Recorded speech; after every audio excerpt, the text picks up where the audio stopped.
In 2024, the world's population is expected to reach 8 billion, and over the next 5 years, this growth will continue to impact and strain agriculture, food, and water production. Melissa King and Jeffrey Welser are here to talk about how IBM is focusing on research and innovation.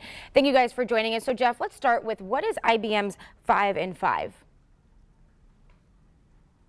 So 5 in 5 is something we do every year where we take 5 technologies that we think can really impact the world in the coming 5 years. We've been doing this since about 2006. This year we focused all of them really on something we all care a lot about, which is food. Right. And so Melissa, as a chef, how do you view 5 in 5?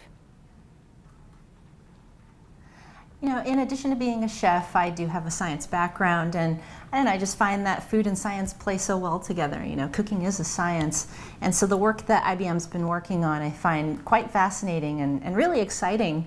You know, they're finding ways to put food on the table in a much safer, sustainable way.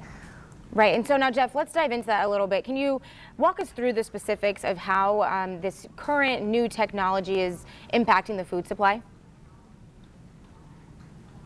Yeah, so we really have 5 technologies that go all the way from seed to shelf, as we say. So at the farmer's field, we're finding ways to take data from sensors and satellites to really improve the production and yield, so we get more food out per acre. Then in the harvest, we have technologies such as blockchain, which help us track the food as it moves through the supply chain, which is really important because almost 40% of the food actually can get wasted along the way there.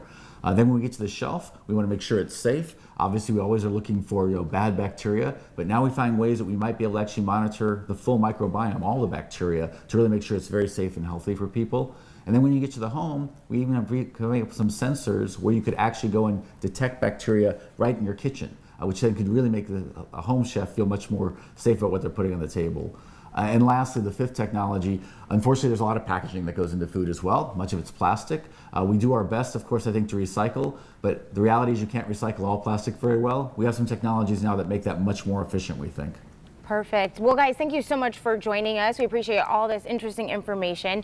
And you can find some more information and find this segment again a little later today. We're going to post it on our website, firstcoastliving.net.